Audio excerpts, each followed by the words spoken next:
One soul focus, ఒకే ఒక్క focus. ఏమిటి అని అంటే క్రీస్తును పోలిన మానవత.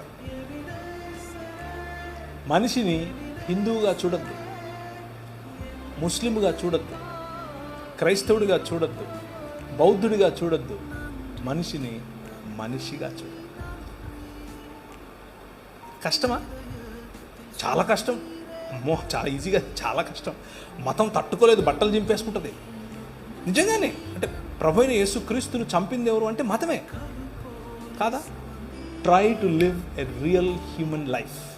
నిజమైన మనిషిగా బ్రతికి చూడు. మతం మెల్లిమెల్లిగా తన పట్టు కోల్పోతుంది. That's what Paul did. పౌలు చేసింది అదే.